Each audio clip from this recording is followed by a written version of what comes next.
Ustadz, ini ada ceramah seorang ustadz, ya mesti biasanya ceramah itu ustadz ya, yang mengatakan bahwa sholat isyraq itu boleh tidak jamaah subuh, tidak harus selalu jamaah subuh.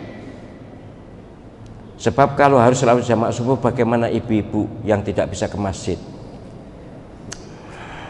Ya, sekali lagi ya, saya ingin menghimbau kepada semua hamba Allah SWT yang mendapat amanat untuk bisa berdakwah, berceramah, ta'lim pada umat, cobalah agak diperluas wawasannya sehingga tidak membuat resah pada umat.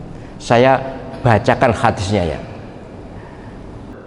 Man shallal fajra fi jama'atin thumma qa'ada yadhkurullah ta'ala hatta tatlu asy-syams thumma shalla rak'ataini kanat lahu ka ajri hajjatin wa umratin tamatan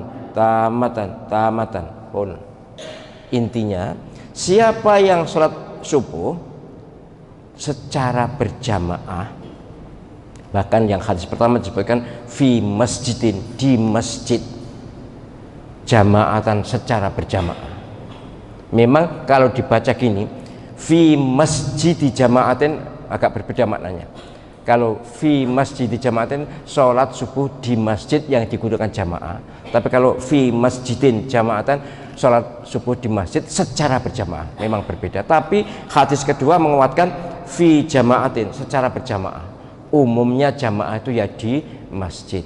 Dan mayoritas ulama, bukan mayoritas ya, setahu saya seluruh ulama memaknai bahwa sholat subuhnya harus berjamaah di masjid.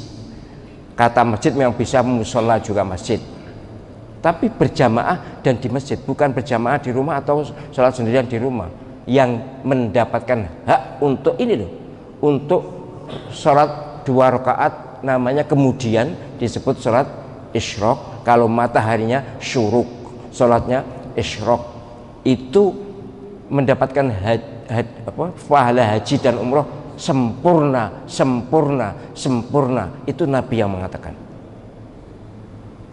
Tapi sekali lagi, kalaupun ada ustadz yang begitu ya sudahlah, moga-moga ya dimaklumi. Tapi melalui YouTube ini saya sampaikan bahwa di hadis itu ada kata-kata jamaatan, harus berjamaah, dan ada kata-kata masjid, di masjid. Pun himbauan saya, panjenengan jangan terlalu cepat sholat isyraq. Menitnya harus cermat, sebab itu ada waktu tahrim. Setelah sholat subuh, ngiringi terbitnya matahari itu, dan setelah sholat asar ngiringi terbenamnya matahari itu ada waktu tahrim, waktu haram.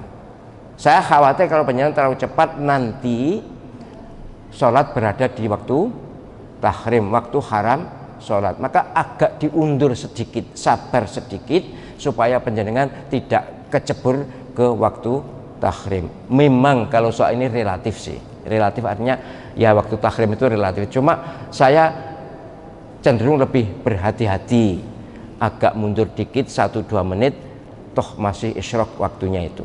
Pokoknya sebelum lewat 15 menit. Kalau sudah lewat 15 menit, tapi ini bukan 15 menit sebenarnya, setengah jam ya, atau tepatnya 25 menit, itu memang waktu duha.